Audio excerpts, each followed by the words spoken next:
از ایمان گرفته بشه اون ایمان دیگه خاصیت نداره. یعنی تمام ارزش ایمان برمیگردد به صبر. صبر رو ما تعریف میکنیم مدیریت. صبر یعنی مدیریت. صبر به معنای تسلیم نیست. خیلی نکته از این آغاز میکنیم. ما 3 جور صبر داریم دیگه، درسته؟ صبر در طاعت، صبر در مصیبت و صبر در برابر معصیت. خب میگیم در مصیبت صبر بکن یعنی چی؟ یعنی مصیبت رو مدیریت بکن. دقت کردید؟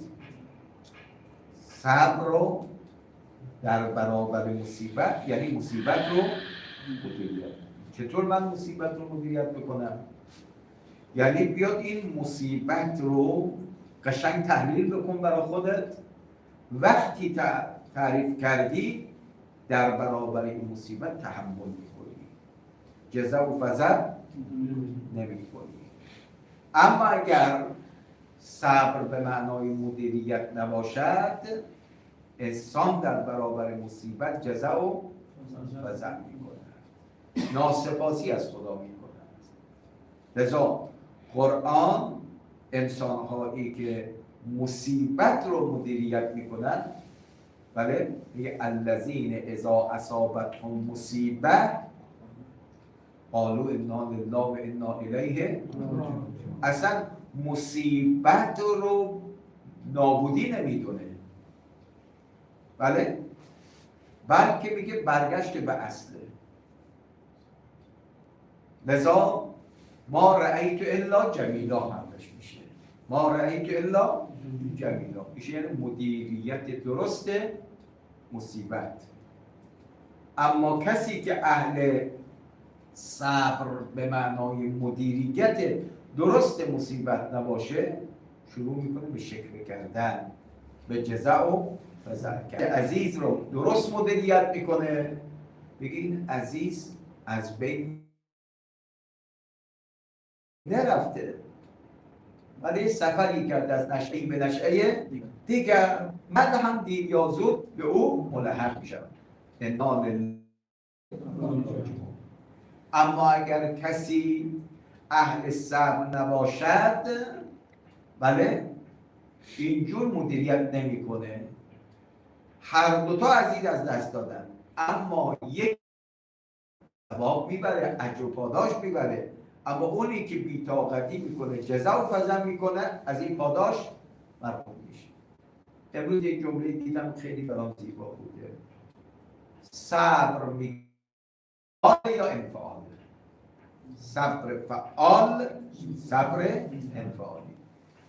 صبر فعال همون مدیریت درست میگن، یعنی طرف از همین مصیبت ها، حتی در مشکلات، از همین تهدیدها، این تهدیدها را تبدیل میکنه به یک فرصت. دقت بودید؟ یعنی تسلیم نمیشه، بلکه این تهدیدها را تبدیل میکنه به یک فرصت به رشد. عنایت بفرمایید. اما صبر انفعالی چیه؟ همیشه نفس زدنه، همیشه عقب نشینیه، یعنی تهدیدها را تبدیل به فرصت نمیکنه. خب زینب سلام الله علیها صبر فعال بوده، تهدیدها را تبدیل به چی کرد؟ فرصت. درست مدیریت کرده.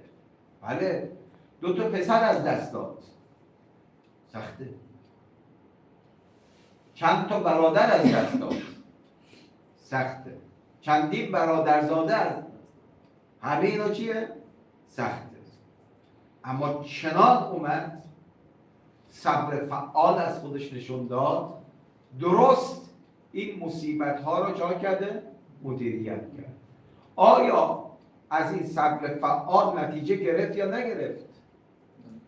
واقعا نتیجه گرفت. وقتی به کوفه وارد شد، اون خطبه ای که برای مردم کوفه در بازار کوفه خود، صدای شیون اونها رو بلند. در مجلس ابن زیاد صبر فعال زینب جواب داد. دقت کردید؟ تا جایی که ابن زیاد گفت که یکی بیاد من از دست این زن نجات بده، یعنی تسلیم شد در برابر منطق و صبر فعال حضرت زینب. و همچنین در مجلس شام هم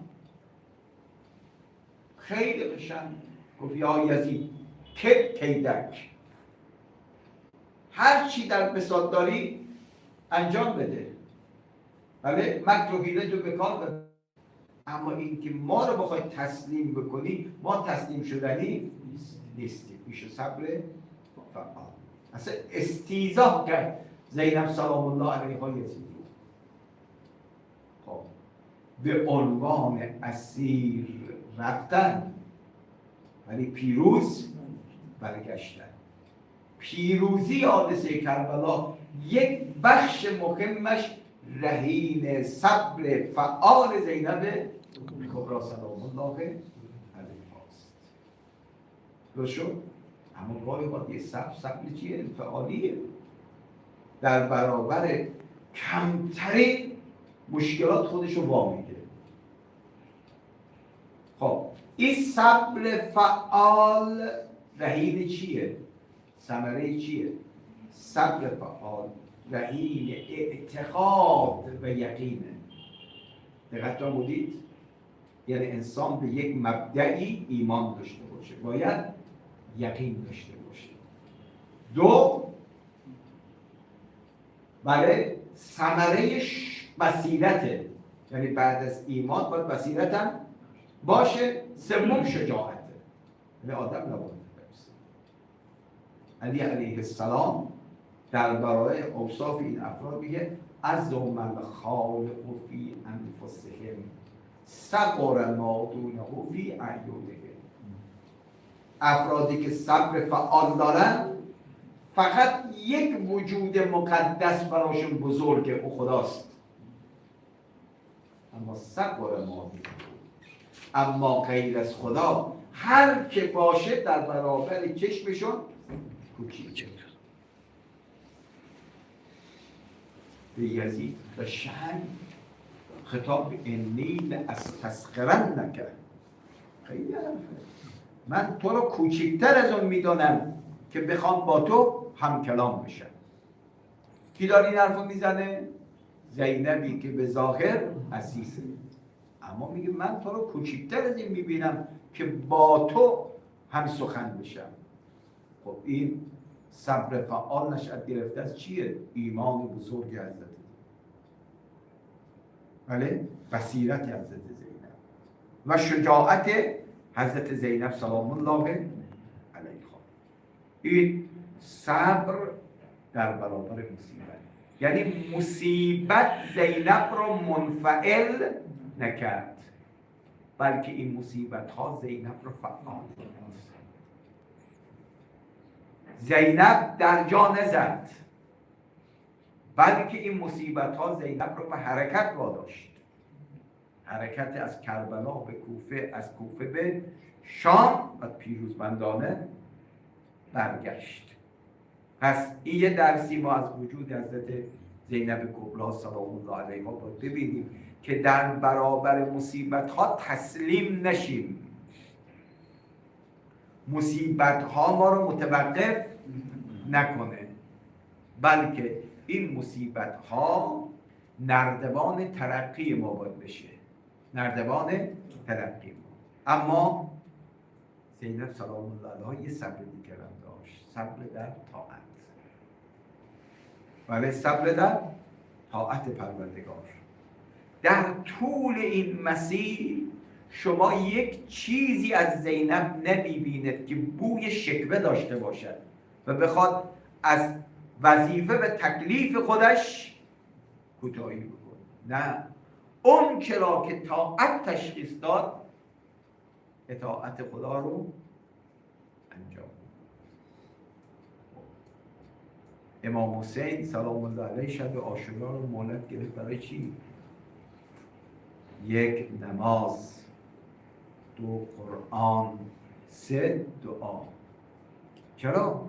چون اگه فردا میخواد 72 قربانی بده باید در مسیر اطاعت بندگی شارژ شده باشه. درست شد؟ خواهرش دقیقا همین کار برادر رو انجام داد. امام سجاد بعضی میگه شب 11 نه، امام سجاد سلام الله علیه میفرماید در طول مسیر، یعنی از کربلا تا کوفه، از کوفه تا شام، میفرمود نافله عمم زینب ترک نمیشد. چه روحیه؟ این میشه اون صبر فعال. بله؟ یعنی این مصیبت ها نمیتونه زینب را از مسیر اطاعت و بندگی خدا خارج کنه. نه. چرا؟ چون همه رو برای خدا داره میبینه. وقتی کنار بدن بیشتر برادر رسید چی گفت؟ اللهم تقبل منا هذا القربان. خدای این قربانی رو از ما اهل بیت قبول کن. یعنی این قربانی رو هم در مسیر رضای خدا قرار میده، اسیری خود را هم برای تحصیل رضای خدا میدونه، نماز و بندگی که اوج تحصیل رضایت خداست او را هم ترک نمی‌کنه. بودید ولی امام سجاد یک جمله بود، میگه عمم در طول این مسیر نماز شبش رو ترک نمی‌کرد، ولی برخی موارد من می‌دیدم عمم نشسته نماز می‌خوند. یعنی دیگه توان ایستادن و رمق ایستادن رو عمم زینب نداشت. لذا میگه وقتی ازش سوال کردن عمه جان چرا نشسته نماز میخونی؟ اما دیگه پاهام رمق ایستادن رو نداره. چرا؟ چون هی مراقبت از بچه ها میکرد. یک تو روایت داره گاهی خواهد امام سجاد فرمود در طول شبانه روز 1 قرص نان به ما سهمیه میدادند و عمم زینب گاهی خواهد سهمیه غذای خودش رو به بچه ها میداد. این بدن دیگه رمق ایستادن رو نداشت، ولی با همین اوضاع زینب صبر فعال داشت، صبر انفعال نداشت. اما در چند جا زینب خیلی گریست و ناله زد، چون امام زمان سلام الله علیه دوست دارد هر کجا روزه برای عمش زینب خونده بشه در اون مجلس حضور پیدا بکنه. ما هم تو این مجلس کوچک یه ذکر مصیبتی از این بیبی دو عالم بکنیم به امید اون که امروز روزی است که اعمال داوود خونده میشه، افراد حاجت بگیرن. ما هم تو